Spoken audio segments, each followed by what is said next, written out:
Yo, salut à tous, c'est Locan et bienvenue dans cette vidéo pour vous dire que je n'ai posté aucune vidéo durant ce mois de décembre alors que plein de sujets s'offraient à moi. Mon Instagram a été également beaucoup plus calme. Le sujet est grave et c'est pour ça que je vous fais cette vidéo. Je vous encourage fortement à vous concentrer durant les prochaines minutes qui vont arriver à essayer de regarder cette vidéo le plus longtemps possible. La conclusion sera selon moi intéressante mais elle est chapitrée, donc si vous êtes très feignant et que vous vous sentez partir, allez directement à la conclusion. Ça pourra réellement faire du bien à l'internet mondial de manière générale. Si je fais cette vidéo aujourd'hui, c'est pour deux choses. La première, c'est que réaliser des vidéos, proposer du contenu de manière générale, demande énormément de temps, d'argent, de ressources de manière générale. Et la deuxième chose, c'est vous expliquer pourquoi j'ai tout simplement pété un plomb en ce début de mois de décembre et que vous n'entendez plus parler de moi depuis fin novembre. Produire du contenu prend du temps, énormément de temps, bien plus que vous ne pouvez le comprendre, bien plus que même moi, j'avais du mal à le comprendre. Chaque vidéo me demande au moins 5 heures de ma vie, que ce soit la recherche des sujets, l'écriture du sujet, le tournage, le montage, l'envoi de la vidéo, la gestion des commentaires une fois que la vidéo est en ligne, tout ça c'est au minimum 5 heures par vidéo. Ça veut dire qu'à chaque fois que vous regardez une vidéo, il y a au moins 3 soirées que j'ai perdues pour faire la vidéo que vous êtes en train de regarder. 3 soirées, mais c'est parfois des journées entières. Certaines vidéos, celle du Backpack 00 qui doit sortir, m'a demandé plus de 20 heures de travail et c'est pas terminé. Et ça, c'est uniquement à mon tout petit niveau de ma chaîne sans prétention. Je n'imagine même pas ce que ça doit représenter en termes de charge et en termes de contraintes et de stress pour les gros qui réellement vivent de YouTube et du contenu de manière générale. En ce qui me concerne, partager du contenu avec vous est un réel plaisir. Depuis 16 ans, le slogan du site locan.fr, maintenant locan.jp comme de la chaîne YouTube, est le plaisir de partager, en HD à l'époque, mais le plaisir de partager tout court aujourd'hui, parce que réellement c'est un gros kiff pour moi de me mettre devant mon ordinateur, de chercher des sujets où je les ai déjà, d'écrire l'article avant de commencer à tourner la vidéo, article que j'ai dans la main maintenant sur mon iPhone, et c'est réellement un moment qui est très agréable pour moi. Réellement, c'est un plaisir. Et une fois que tout ça est fait, le vrai gros kiff, l'exultation arrive au moment où je clique sur publier et quand je vois arriver les premiers commentaires que vous allez mettre. Alors parfois il y a des moments où on râle un petit peu, où on se dit putain mais je l'ai mis ça dans la vidéo, pourquoi il pose une question? Mais l'immense majorité du temps, c'est très agréable d'avoir cette interaction avec vous.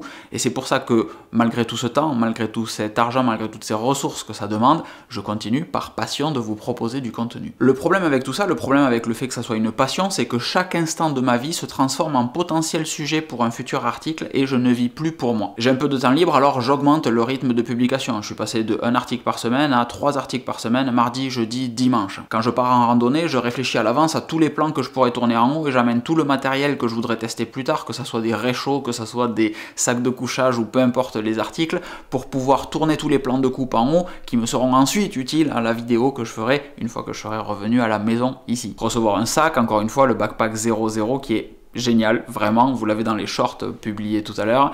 Ce Backpack 00 a été une excuse pour partir en voyage, mais en réalité, quand je pars en voyage pour tester le sac, eh bien je teste le sac. Si l'appareil photo a beaucoup bougé, c'est parce qu'un chat fait le con sur la table juste à côté et que ce plan était trop bien pour être refait. Donc évidemment, quand je pars en voyage pour tester le sac, je teste le sac et je ne suis pas en voyage, je profite absolument pas. C'est même pas une opération nulle, c'est une opération stressante parce que tout ce que je fais gravite autour du test que je vais devoir sortir. De manière générale, on ne partage sur internet que ce qui est flatteur. Vous regardez le compte Instagram de n'importe qui, c'est forcément des trucs absolument géniaux, avec des gens absolument géniaux, avec un débordement de belle nourriture, de beaux endroits et de belles personnes, mais sauf que la vie c'est pas ça en fait, et il faut vraiment le garder en tête. Je me suis toujours opposé à ça et j'ai toujours essayé de mettre de l'humain dans mes contenus. C'est pour ça que mes tests sont des vrais tests. Quand je vous parle de quelque chose, c'est que réellement je l'ai testé et que je l'apprécie, sinon je vous en parle pas, sinon je l'évoque même pas, parce que je veux une relation de confiance entre nous. Et c'est pour ça que je peux être ferme dans certains commentaires, parce qu'un bonjour et un merci me semble être la moindre des choses quand on vous propose du contenu gratuitement. Pour autant, depuis fin novembre, je sens comme un malaise, une gêne, quelque chose qui se passe en moi et qui m'empêche de me concentrer réellement, de bien dormir, de bien récupérer,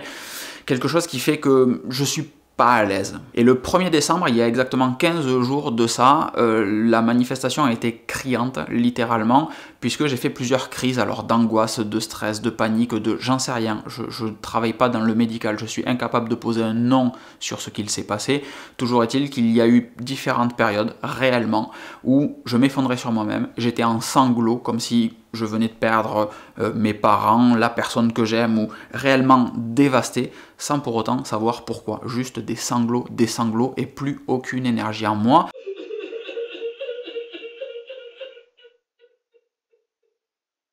Ça a été très très compliqué. Et si on me demandait de préciser un petit peu le ressenti, je pense que c'était une dépression intense, très concentrée, très courte également. Je pouvais chuter très vite, remonter gentiment à un état normal, pas ouf, mais normal, de survie, entre guillemets, et rechuter encore une fois dans une autre crise, encore une fois avec des sanglots, où je m'effondrais sur moi-même, etc. Même si j'étais à l'extérieur, même si j'allais marcher, ça m'est arrivé durant un entraînement de crossfit, par exemple, les nerfs lâchés. J'ai cette sensation-là, en réalité. Grâce au Discord, je me suis recentré sur moi-même, et j'ai essayé de voir du monde, ce qui m'a fait beaucoup de bien. Naturellement, le site YouTube, Instagram, tout ce qui gravite autour, a baissé en activité et ça a contribué, à ma grande surprise, à un gros regain d'énergie. Rétrospectivement, je pense aujourd'hui que j'ai fait ce qui s'apparenterait à un burn-out. Encore une fois, je suis absolument pas un spécialiste, mais c'est l'image que je m'en fais, du moins beaucoup trop de stress auto-imposé sur la publication de contenu sur Internet.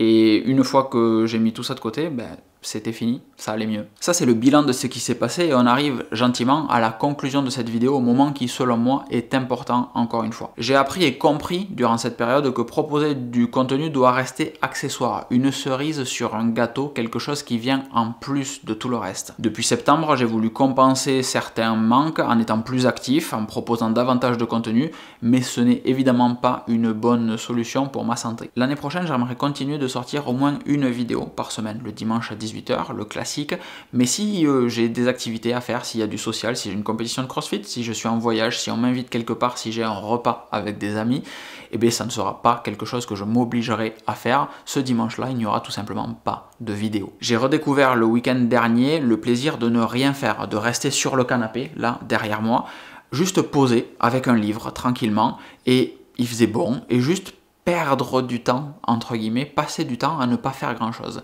Du hygge, en fait, comme on dit dans les pays du Nord, là, à Copenhague, où j'étais il n'y a pas longtemps, et je pense que c'est réellement ça, juste se poser et profiter du moment, s'autoriser de perdre du temps sans toujours être dans l'optimisation et la performance. Et si des sujets arrivent en plus, si des sujets s'offrent à moi, comme cette vidéo par exemple, qui n'est nullement une justification mais un partage, et bien ces semaines-là, il y aura peut-être 2 ou 3 vidéos au lieu d'en avoir une seule vidéo, mais ça sera du contenu en plus, du bonus, absolument pas quelque chose sur quoi je m'engage ou quelque chose que j'aimerais tenir. Juste un truc en plus, j'ai envie de le faire, je le fais, comme cette vidéo aujourd'hui. Et si je vous ai demandé de tenir jusqu'ici, c'est parce qu'il y a des axes d'amélioration pour vous également. Vous avez des devoirs dans cette vidéo, pas que pour moi, mais pour tous les créateurs de contenu de manière générale. Quand quelqu'un partage du contenu, et si ce contenu vous plaît, dites merci. N'oubliez pas que chaque contenu représente de précieuses heures de vie et de l'argent investi pour vous. Arrêtez de demander « est-ce que tu pourrais tester ça ? Et est-ce que tu pourrais parler de ça ? Et est-ce que tu pourrais faire ça ? Et le test il sort quand ?» Et apprenez juste à dire merci pour ce qu'on vous a déjà donné. Parenthèse, moi c'est un truc qui me rend totalement taré. Le quand est-ce que tu vas sortir un truc et est-ce que tu pourrais tester ça? Mais on n'est pas différents, toi et moi. Donc tu commandes le produit, tu le testes pour toi et tu auras ton propre retour sur les propres questions que tu te posais.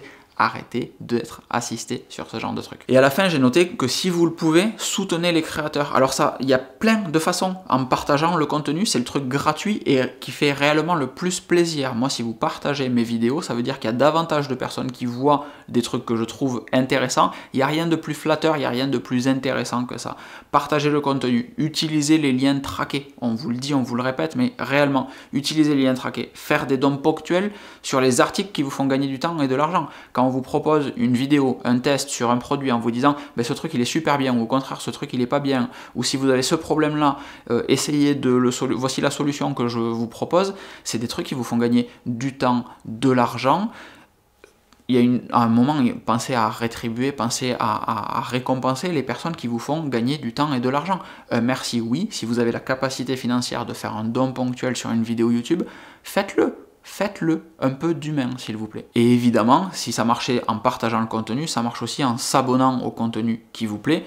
C'est simple, c'est gratuit, ça représente rien pour vous, mais ça permet à la personne qui propose du contenu de se dire « Ah, c'est cool, ça intéresse les gens » et c'est super. Dites-vous qu'à chaque fois que vous regardez une vidéo, j'ai sacrifié mes 3 journées, soirées précédentes pour la réaliser. Je ne sors pas, je n'ai pas d'amis, je ne vois personne en dehors de mon clavier. À 36 ans, j'ai clairement ce qu'on appelle une vie de merde. Mais ça va changer. Je vous fais des grosses bises, je vous souhaite une excellente fin de journée. Merci à toutes et tous de me supporter depuis 16 ans maintenant, mais gardez quand même à l'esprit tout ce que je viens de vous dire, c'est pas innocent. Des bisous, ciao ciao.